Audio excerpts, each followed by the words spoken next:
Hey, it's me, not AI. It's me, trust me, alright? I just want to take a little break from the AI to respond to all of your comments about the William Phelps podcast. And I'm hearing ya. There's a lot of red flags. I mean, heck, if you're going to start your podcast with the lying liar Jen McCabe's words, then we've already got a fair idea where you're going to go with this. But in all fairness to Mr Phelps, this one case might not be the hill he wants to die on. He still has to write books and publish podcasts and basically continue on with his life after this. So I'm not going to hold it against him if he wants to play the mainstream media game. It's his choice, his life, and I'm not going to hang him for it. Mostly, these people have to protect their sources. And I'm not just talking about, regular people who give them information. They also have departmental sources who give them inside information. And well, this industry thrives on exclusivity to information and so on. But y'all know that's not me. But it is Mr Phelps, so let's not hang him for that. There's plenty of other criticisms that we can make here, and so that's what I'm dedicating this video to. So, buckle up. You're going to get my reaction to Mr Phelps' appearance on Turtle Boy. Dun dun dun. So if you're already triggered, it's probably time to switch the video off and go somewhere else for a bit. If you're triggered and you continue to watch and then you type a nasty comment, don't expect it to hang around for long. Anyway, let's get into Mr Phelps and Turtle Boy. And we're going to talk about the pod. Hello, should I call you Matt or MW or M William? It's Matt. Matt, you like Matt, right? Yeah, when we're hanging out at your house. Yeah, I like Matt. Okay, all right. But most people call me Phelps. That works for me. Oh, you're Phelps. Okay, cool. A little blurry there. Yeah. I'm blurry. A little bit. But that's okay. We'll be all right. It will be all right. As long the audio's all right. As long as the audio is good. First, I want to say something about how to get the podcast.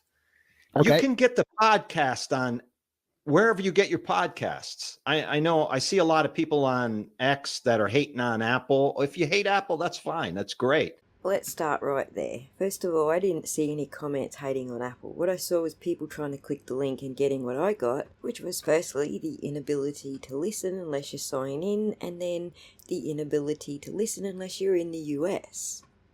I was, however, able to access it by opening the podcast app on my Mac and searching for M. William Phelps and then going through the list and trying to find the trailer. I assume it would have worked the same if you'd tapped the link on your iPhone, but if you don't have an Apple product, then it was obviously going to be a problem, and not everybody has an Apple product. Anyway.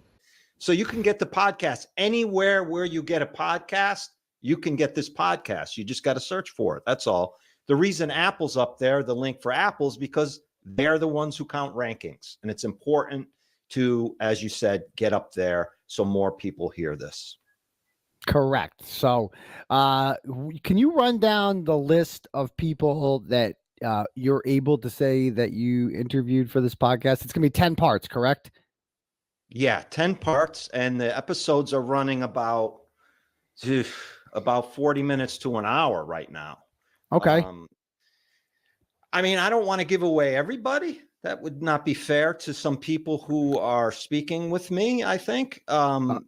Or maybe you already know you're not going to get the same audience if you start rattling off the names. And the reason for which I will let Turtle Boy explain a little bit later. But, the main driver of the story here is you.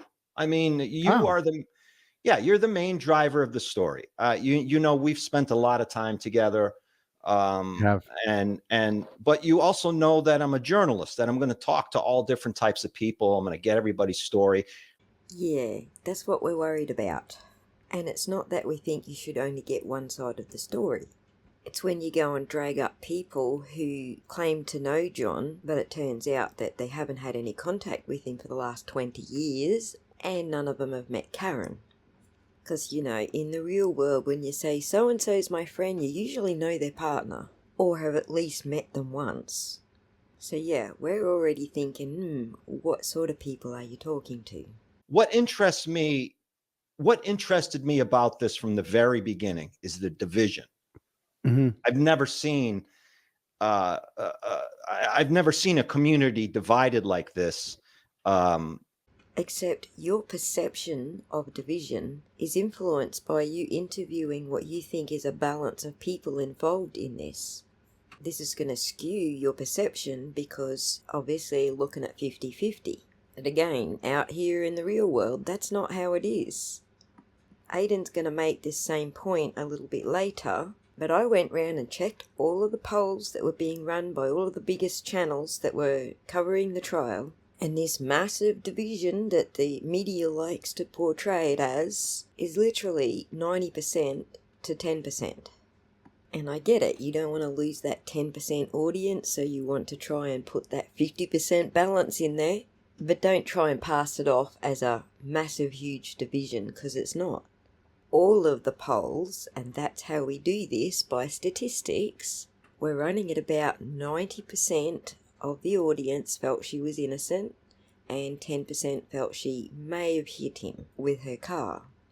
And then the percentage that thinks she's just totally evil and planned this out and murdered him on purpose are the ones who defence has made the focus of their third-party culprit arguments, and they all run 10 troll accounts each, at minimum, so nobody's even going to try and put a statistic to them. Let's just say it's very marginal.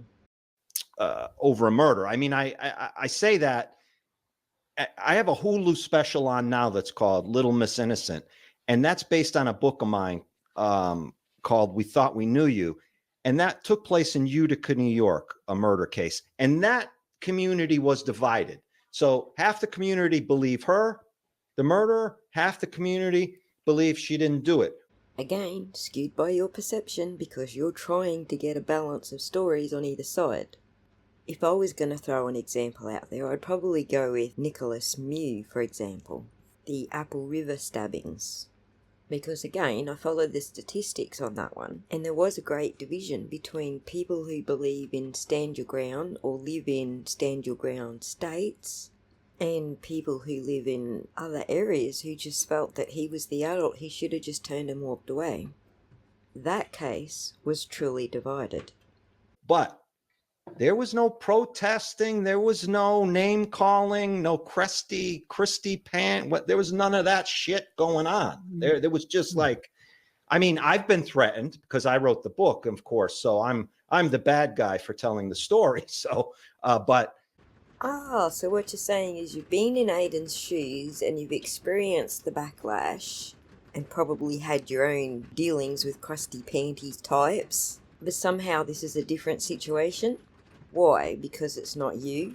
I've never seen anything of this nature. What I see in this case is, for the first time, I think, in a murder story, is I see like social media, like it's live. It's come out of the internet and it's live on the street now. Welcome to the true crime genre, mate. I'm sure that Glera would have seen this comment in the same vein that I'm seeing that comment.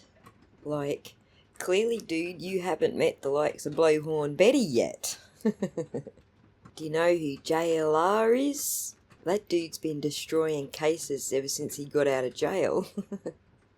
How about Ryan Upchurch? Have you heard of that guy? Did you hear what happened to the parents of the missing child Summer Wells? Have you followed any of the lawsuits that have come out of the Kylie Rodney case? I mean, seriously, he just sounds like a boomer who's not been exposed to the true crime genre. Pretty sure that's what Will was thinking. That's what I see. I see this movement that you created. I mean, you know, some people from my world, if you will, have kind of hit me up. Gee, you know, it's strange that you're interviewing Turtle Boy. I didn't think you would do something like that. What? Talk to the guy that started the whole thing? Well, at least he can give Aiden the credit that he deserves. Most of us wouldn't know a lot of the details prior to trial had it not been for Aiden shouting it from the rooftops. In that manner, I see Aiden more as the whistleblower than what Mr Phelps is going to go on about, which is more about gonzo journalism, which is a type of journalism coined by Hunter S. Thompson when he covered the Kentucky Derby, and most of you will be familiar with that because of Johnny Depp's portrayal of Hunter S. Thompson in the movie Fear and Loathing, and that's kind of the direction that Mr Phelps is going to take from here. And I simply, my answer to that is very simple. It's like, you cannot tell this story without without you in it. You've become part of this story. So, and there it is. The classic definition of gonzo journalism, when the journalist becomes a part of the story rather than writing about the story. Insofar as I understand it, he didn't make himself part of the story. He had sources that were pretty close to Karen Read, if not Karen Read herself, and he was writing as a journalist about the information that he was being fed. The person who made him part of the story was Kate Peters, Krusty Panties. When she set out for revenge, that's when Aiden became part of the story. And if you want a quick refresher on how that all came about, search through my videos for Bet Your Guests at Vinnie Politan 1 and listen to Kate Peters tell you in her own words how and why she went after Aiden. It had nothing to do with Officer John O'Keefe. That was very interesting to me in many respects. Of course, we're different types of journalists. I'll just put on the record there. Come now, Mr Phelps, you're both investigative journalists. Sure, you've got different personalities, and I can acknowledge that, but you are both investigative journalists, and you both have sources, and you both use those sources to write your stories. Had you just left it at different styles, I probably wouldn't have been so critical. But it just feels icky, like you're trying to distance yourself from Aiden somehow. We're not the same type of journalists. And look, few are. Well, look, that brings me to another point. I am really, it's really amazing to me and really upsetting to me and very strange to me that people are personally attacked and just ripped to shreds online for their opinions about a case, be it for Karen Read or against Karen Read. And I find this very compelling. I mean, again, welcome to the true crime genre, boomer. But one of the biggest things for me here is, forgotten in all of this is John O'Keefe, and I'm a victim's advocate. I told you about my personal situation last time I was at your house. Right, so, right. So I'm a victim's advocate, and I can you can take this to the bank that in this podcast you're going to know who John O'Keefe was. You're going to know things about him you don't know about him, and there's going to be a lot of time dedicated to who John O'Keefe was, because I think that's so important in this, just because he's been forgotten.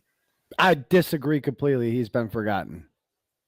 Well, in the coverage, he hasn't been forgotten by us. He's the first thing I don't everything. No, see, you took it personally, and no, I'm just saying, like, because that's a criticism that we get. That Aiden is exactly right. It's being used as a weapon. The whole reason that we're all invested in this case is because we want justice for Officer John O'Keefe. We want to know what happened to him. We, as a community, are doing the investigations that the cops should have done. In fact, if you'd have given this case to the community to investigate, we would have done a better job than the cops did. And then an innocent woman wouldn't be sitting there trying to defend herself against trumped-up charges, which is essentially what really crappy police investigations result in. So, not only do you have a whole community concerned about what happened to this police officer, but you also have a whole community thinking, well, any one of us could be her, because the police didn't do their jobs. John has been forgotten. John has not been forgotten. We remember John every day. When I say this, I mean in the coverage of it. The media coverage of this, John has been all but forgotten. Well, he's dead. You know, it's like he's not on trial. John's outcome is determined. He's dead. And we are the person whose outcome is not determined is Karen Reed, and we don't forget John, but Karen Reed's fate. No matter what happens here, John's still going to be dead. Like no matter what happens, his memory's not dead though, and that's what I mean. What do you mean, Mr. Phelps? Are we desecrating his memory because we want to know what happened to him? That the police did such a crappy job at investigating his death, which they seem to be putting more effort into finding rubber duckies than who killed John O'Keefe, but it's us who's letting John O'Keefe down. I mean, his memory, you know, right. He needs to be remembered. He needs to be talked about. He needs to be memorialized. So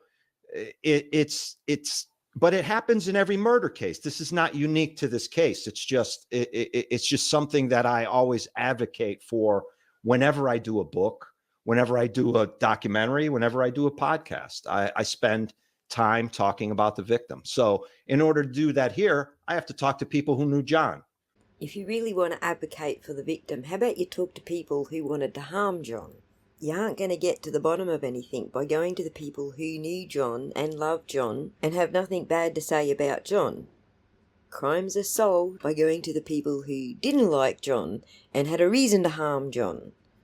But I get it, you're not trying to solve a crime, you just want to write about the crime. Aiden, however, wants to help solve the crime, as we all do. Aiden's the one who went out there and knocked on all the doors of the neighbours, which is what the police should have done, and I'm pretty sure Mr Phelps hasn't done, to find out if anybody had ring cam or heard anything or knew anything, because, you know, that's how you solve crimes. I think I need to rewind to Mr Phelps saying that he's a different type of journalist to Aiden, and I'm pretty sure that is the case now. I take back what I said previously. Mr Phelps just wants to write stories. Aiden actually wants to help solve crimes. Aiden wants to hold those in power accountable. Aiden is the Fifth Estate type of journalist, whereas Mr Phelps just writing a story. So right. The problem with that is the people who, I mean, quote unquote, knew John. There's a lot of people who knew John, but they act like the only people I ever hear from on 2020 who quote unquote knew John are the people who think Karen Reed's guilty. There is plenty of people who quote unquote knew John who support Karen Reed. And I'm not sure if you got a chance to talk to any of them. I've spoken to one. Yes. Okay. I've spoken to one. Ah, yeah, we know what that equates to, don't we, guys? That equates to, I went back into John's past and found an ex-girlfriend from 20 years ago, a dozen friends who haven't spoken to him for the last couple of years and never met his current girlfriend, and then I spoke with one person who actually did know Karen. I think we're all seeing the end product here is just going to be a Slam Karen podcast and anybody else that supports her who might be involved being made to look like the bad guys. Same old, same old. So, and what I want to say about that is that I've also spoken to people who were just afraid to come forward because of the attacks that they will get. They're afraid to come out and speak because of the attacks they'll get. Yeah, I'm totally not surprised about that. But there's two sides to this, and it ain't the two sides that he's thinking. I get it, Mr Phelps wants to be fair, but in my experience, the moment I saw discrepancies in the state's case against Karen and started questioning the police reports, I was brutally attacked. But then I also saw some fence sitters who thought, you know, maybe it could have been an accident, also being brutally attacked. I went about it the smart way and just put them in the ignore bin as they attacked me. But then they go and change their account to some new name. I'm sure they're all suffering from identity crises. And then the attacks start all over again. From this side of the fence where I'm sitting, I don't see my audience or Aiden's audience doing that to anybody. Sure, they're opinionated, they think they know who the real murderers are, but they're not wishing that the person who disagrees with them ends up in jail, or ends up raped, or going after their kids, or sending them anonymous pizza deliveries. That's all coming from the McAlberts and their crew. There's also people who have signed deals for, Netflix and other things who can't speak. Well, they lied to you. I know the one person completely lied. There's no deal. No. Since the time we spoke, I've spoken to several more who actually have deals in place with and they just can't. They're not obligated to speak. We'll see. We'll see. Some of those people, if I ever see any of those people on Netflix special, I'll admit I'm wrong. But I'm telling you right now, none of those people ain't never going to be on Netflix. Because a documentary, I mean, they could try. A documentary from the perspective of the McAlberts is literally burning fucking money. Like, that's the kind of project you do if you don't want to make money. Like, I don't mean that. I'm not talking about them. I'm talking more closer to. On our side, on my side. No, I'm talking about the O'Keefe family themselves, and that's right. Right. Again, Aiden is correct. The O'Keefe family story side of it is the McAlbert side of it. Anybody who's read the civil lawsuit knows this. But more importantly, from a ratings perspective, if you're expecting an audience to take an interest in your documentary or your podcast, then coming at it from the side that is the least popular, that is the 10% who think that Karen Reid did this, then you're only going to end up with 10% of the audience. I mean, that's just basic fucking maths, isn't it? I'm also talking about someone very close to Karen, someone very... they're very close that you hook me up with, who just can't speak because of obligations to documentary people. Did you get a chance to talk to Natalie? Did you say? She wants nothing to do with this. Wow. She's a talker. I mean, that's interesting because Natalie loves to talk, so that's interesting.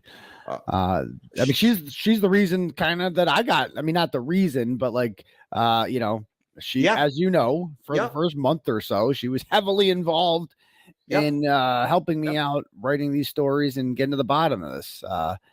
But interesting, she doesn't want to be involved now. On the grounds that she might incriminate herself. But can you give us any insight on who you've spoken to that that no one else has? Is there anyone out there? Yeah.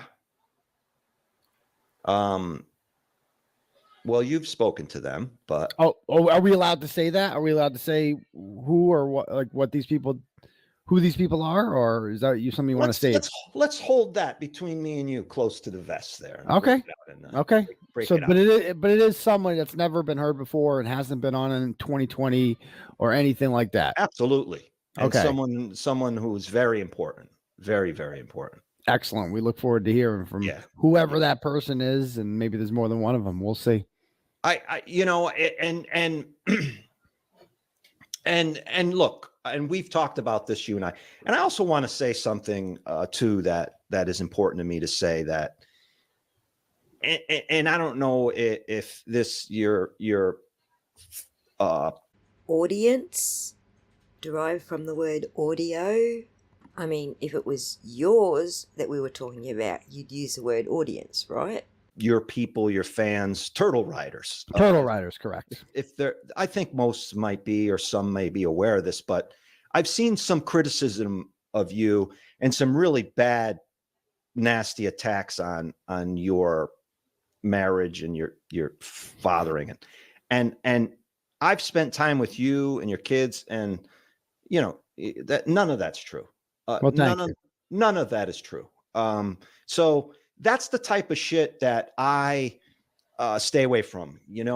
When people tell me this, they tell me that. I've heard all kinds of different things about you, things you've done. Look, I'm not interested in stuff that hasn't been proven. People haven't been charged for. People haven't been put in jail for, because it's all just bullshit talk to me, So, Well, he has been charged and he has gone to jail, so it's what, open season? Personally, I would have qualified that with convicted, like, haven't been to trial yet. Added to the fact that he wants to weaponize the whole John's been lost in this story narrative. I think we know where he's coming from. I'm interested in the truth. Right. I'm interested in the facts, the truth, and I guess too. I'll say that an isolated clip and 144 characters is not a good fact. You know what I mean? With a case like this, and as you know, I mean, I've done hundreds of murder cases over the years. I've written books about 50 of them. Have you solved any, Mr. Phelps? Because, I think the stats are on our side as far as the true crime community solving crimes. I can think of at least 5 that were solved by us doing the investigations, where the police failed. And this case here, it's so important to look at the totality of this case, not sections of it, not chosen pieces of the whole, if you will. It's important to look at this case as a totality, especially when we get into the investigation part of it. The totality of the case. Are you talking about the McAlberts definitely didn't do it trial, where all that the state proved is that it snowed at some stage? Or are you talking about the totality of the police covering up things that they have done and continue to do, and their abuse of power, weaponising witness intimidation laws, going back as far as Lank's little kerfuffle outside a bar one night, long before any of this happened? Which totality are you referring to, Mr. Phelps? Yeah, I'm not going to answer that question. You don't want to. I mean, that's what people ultimately want to know. It's well, and here's the thing. I mean, I'm not gonna. That's not part of what I do. I mean, I'm in this. I'm a central guy. I'm coming out in this, and I'm a storyteller. I'm not a crime solver. Presenting the facts. Okay, so devil's advocate here, because I get that, and we've talked about this amongst ourselves. You know that how I feel about certain aspects of this case, and how I feel about other aspects of this case. So you're a fence sitter, right? And I could tell you this: murder is not complicated. No, when you not in this case. Well, when you look at any murder, it's not complicated. And usually the most simplest explanation is the explanation. There are anomalies, of course, but usually the simplest explanation is the explanation. Usually the police actually investigate to find out what the explanation is. They might start from a statistical point of view and say, well, what's the most common thing that occurs in situations like this? Is it more common that men go to a bar and end up in fisticuffs, or is it more common that women chuck the car in reverse in the snow and back up 24 miles an hour and kill their partner for no particular reason? Or even if you think it's the jealousy reason, which is more common there, that the jealous partner goes and kills the person who's suspected of being with their partner, or they actually killed their partner. Any decent investigator worth a pinch is going to look at the maths first and go, guys having a fisticuff at the pub is the more common, so let's rule that one out first. And then process of elimination until they work out a theory. I mean, that's how it's done in the world that I live in. So I am not going to be coming out and saying one way or the other here. I'm going to allow people to speak, and you do a lot of the speaking. Other people speak, as you mentioned. You did mention, because I'll just say that. Oh, go ahead. No, go ahead. I mentioned what? I want to hear that sentence. Well, you mentioned Sean, but you did mention to me, hey, Sean has his sources and I have mine. It's like that's one thing. People always ask me about Sean's tweets, and I'm like, I always say the same thing. I have no fucking clue who Sean in the Golf talks to, so I can't verify or deny anything he has to say. But he does his thing, and I do mine, and I like Sean. That's my policy on Sean. Oh, you can't argue with the experience he has. Right. And that's why I spoke to him. I mean, you can't argue with over 30 years of law enforcement experience. So I'd like to have some of that experience into the podcast and see what he has to say. I mean, when he starts making allegations, I need to see the sources. I need to back that stuff up. And you've asked me about a couple of those, about Sean's tweets, and I'm like, I have no fucking clue. Like, I don't. Sean's got his sources. I got mine. That's my policy on Sean. Yeah. So you assumed Aiden was going to tell you who Sean's sources are? Why didn't you just go to Sean and ask Sean who his sources are? I'm sure he's not going to tell you. But if you've been paying attention, you'll see sometimes his sources actually come out themselves and say that they're his sources.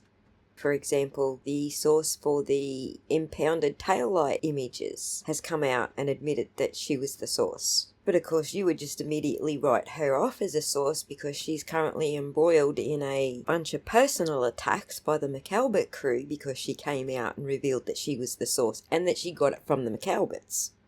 Whereas Aiden here would give her the floor and allow her to explain herself and probably become more interested because of where she got those from. So now what were you going to ask me? I was going to ask, I was just going to say this. It's like, because I get that you do true crime, and in most stories you want to share both sides of it, and I get that. To me, and to a lot of my followers, when they look at this, it's like, this ain't that story. Like, it would be like if you were a historian, or if you're Ken Burns and you're like, you know what, I'm going to make a documentary on the Third Reich, and I want to get Hitler's perspective. You know what I mean? I just want to get his perspective. Like, tell us why gassing the Jews was a good thing. Like, why? Tell me why you think that. Like, we should really hear from that's the way the majority of people watching right now. That's the way we view this. I'm pretty sure that that's what Mr. Phelps wants to do. He wants to give it a 50-50 balance, present both sides of the argument. And I think Aiden's saying he should be allowed to do that if that's the way he wants to go about it. But this isn't one of those cases. I agree with Aiden on this. This is a case where the evidence overwhelmingly points elsewhere other than Karen. And the fact that a jury has acquitted her on the two main charges that the other 50% are claiming has to be the case is evidence that this is not a 50-50 kind of case. Is that like, the other side is fucking stupid, and like the dumbest people in the world are on the other side, the plevins of the world, the liars, of the mentally unbalanced people. It's a very small percentage of the population. And so that's why I think when 2020 tried to produce their whole, balanced whatever, it was a total flop. I mean, they probably got the viewership just by creating controversy, which I think a lot of them aim for. When they know they're not going to get that viewership, they'll go with creating controversy, because they're still going to get that 90% audience just for the mere fact that they want to see what kind of BS was said. It was, it was just all his friends and family on there being like, everybody who thinks Karen Reed is innocent is mean to us and they're booing us, which is a lie. We never booed them. That was a complete... That's like equivalent to the Very Fine People hoax. It's a complete lie. So that's what I wanted to say about that.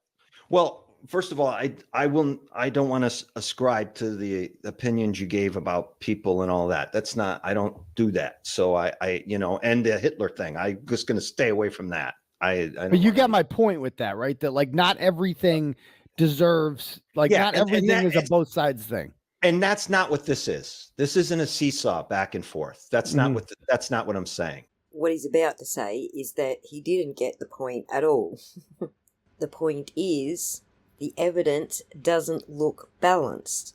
The evidence isn't equally she could be guilty and equally she might be innocent. And I'll quote the FBI here. The evidence doesn't support that her car hit John O'Keefe, nor does it support that his body hit her car. There's no 50-50 story to tell. If at all you're reading the documents and going by the facts. Here, I think you are Now, well, let's give it some context because everything deserves context. I have a podcast, Paper Ghosts, and that's an investigative podcast. Me on the ground. The first season, I spent 12 years producing that. The second season, I spent 5 years. The third season, same. So those are investigations that I've conducted with unsolved murders, and I'm on the ground, be it, in Canada, in tech, wherever it takes me. And I am investigating that. And I am giving my take on what's going on. That's not what this is. That's not what I'm doing here. So your both sides comment. That's not what this is. This is, I'm trying to figure out the truth here through all the noise. That's what I'm trying to do. Once again, you're not going to get to the truth by sucking up people's asses who probably have every reason to not be truthful. And also, don't forget, Aiden is boots on the ground. Aiden was one who knocked on all the doors of the neighbours trying to find security camera footage and investigating the investigators. It's yet to be seen whether Mr Phelps investigated the investigation. I think Mr Phelps just wants to tell Peggy's story. And you're the person who, look, and I say this, I've said it before, and I say it in the podcast. Arguably, you have done more research than anybody in this case. Yeah, I mean, I don't think there's any question about that. You've had good sources. You've broken exclusive information. You've written, I don't know how many posts. Yeah, I mean, I was at the trial. I became. Right. I've been down there knocking on doors, interviewing people, doing my thing. Just that no one else did. So that's an important story to tell. And I will be supplementing that, with other interviews, obviously. I wonder if supplement, air quotes, is the same as countering. Like, for example, Aiden ringing people up and asking them questions. I'll bet you $100 right here, right now, he presents that as Aiden was harassing people. Not that he was a journalist who was actually trying to get to the bottom of things or trying to get people to trip up in their conversations, which he actually did. He got Jill to admit that John was in the house. And it's not to tit for tat thing. It's not a tit for tat thing. That's not what I'm doing. What I'm trying to do is, one of my expertise is documents. So I've probably viewed hundreds of thousands of pages of documents in murder cases over 25 years, especially crime scene photos, all of that stuff. So I rely a lot on documents. This is starting to sound a little bit condescending. Aiden also relies on those documents, and guess what, Mr. Phelps? You don't have access to any more documents or less than what he has access to, because most of it is impounded. What he's essentially alluding to is that Aiden's reporting is speculation, but his is professional. So there's a lot of documentation in this case, right? So a lot of times when I've shown up at your house or in Southie, wherever, the questions I've asked you are based on what I've looked at in the documentation, and you give your explanation for that, right? Always come with receipts, always. Yeah. So I come to you and I say, hey, what happened here? I mean, why, what's this? And then you give your explanation. This is starting to sound a little bit condescending. Aiden also relies on those documents, and guess what, Mr. Phelps? You don't have access to any more documents or less than what he has access to, because most of it is impounded. What he's essentially alluding to is that Aiden's reporting is speculation, but his is professional. So it's not a thing where I would go and speak to someone on the other side and say, well, Turtle Boy said this. What do you think? That's not what this is at all. It's a narrative. It's a comprehensive narrative of this case, because really, for the most part, we're kind of in a vacuum here in New England. Aiden's expression, he's onto him. The rest of the country has not heard about this case. It's not like this is a huge case when you start going out into the true crime world. Really? Yeah. It's not. I don't know. It got a shit ton of views every time. Like when I go on Law and Crimes or Court TV's thing, and I compare Karen Reed views to like any other Chad Daybell, like any of the other competing ones, Alec Baldwin, Karen Reed wins every fucking time. Like I think my audience used to be local. It is international now. I understand that, but what I'm saying is they don't know the case. Ruh-roh. Them's fighting words, pal. Right? They don't know it like it's known here in New England. Like every single twist and turn. They don't know it like that out in the true crime world. A lot of people you mention Karen Reed in the true crime space, Karen Reed, they're like, oh, didn't she the car, the police officer? So they don't really know the case, the ins and outs of it is what I'm saying. So this case, this podcast will give everybody a full view of what this case is and the complexities of this case, the complex characters in this case, the liars in this case, the absolute incompetence of law enforcement in this case. So it really is gonna key on a lot of that stuff. Well, what makes this audience, my audience, is these people are fucking informed, man. The people watching, we're doing a Canton trivia next Friday. And I am going to have to come up with some tough fucking questions because like, if I ask, some basic shit, like who texted each other at 2:22? Like, let me ask the chat right now. Oh, this bit's good. I'm going to zoom out and show you the chat because this is hilarious. Which two people texted each other, or which two people called each other at 2:22 in the morning for 22 seconds? Go ahead, chat. Tell me which two people did that. Watch how many people are going to get this answer right. It's going to be fucking hundreds of people right now. Ready? 5, 4, 3, 2, 1. Here they start coming in. Here they start fucking coming in. They're all gonna Brian and Brian. Like that's just one. These people know fucking everything about this case. Like I've never seen anything like it before. How invested people get in the documents. It's just been wild. I reckon I could ask him some questions that he wouldn't know the answers to. Answers that I'm sure even my audience could provide because I've even written songs about them. And can I say that it's important to say that information is one thing, but having the experience and the context to look at that information is another thing. This guy really liked Condescending Avenue.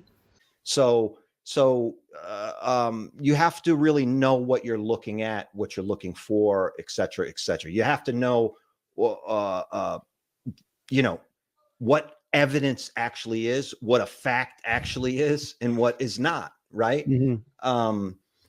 So yeah, I mean, sure, people watched, a lot of people streamed this trial when it was live. I mean, it was, big news around here. So people know what people said. I don't argue with that. A heck of a lot of people know a heck of a lot more about the case than he's given them credit for. But I gotta hand it to Aiden. He kept his cool and he was polite all the way through. So kudos to Aiden. Yeah.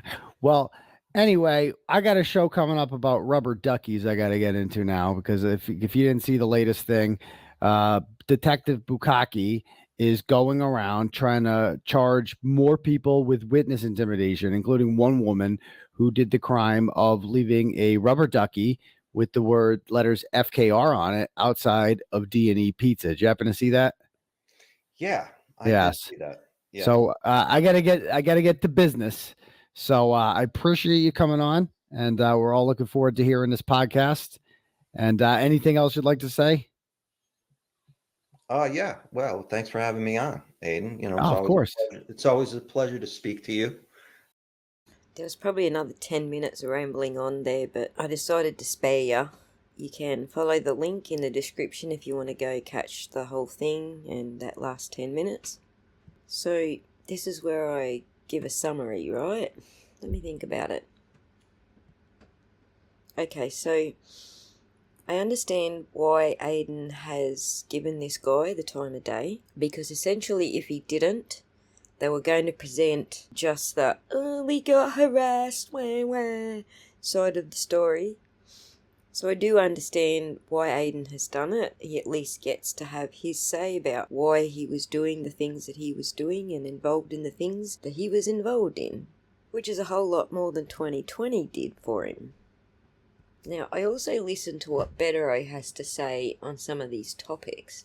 Not that he has spoken on this one specifically, but he has said in the past that the more people that know about it, the better. And that's the idea of protesting. You need to get more eyes on the case. And then once you've got more eyes on the case, people are going to see it for what it is, just like we did.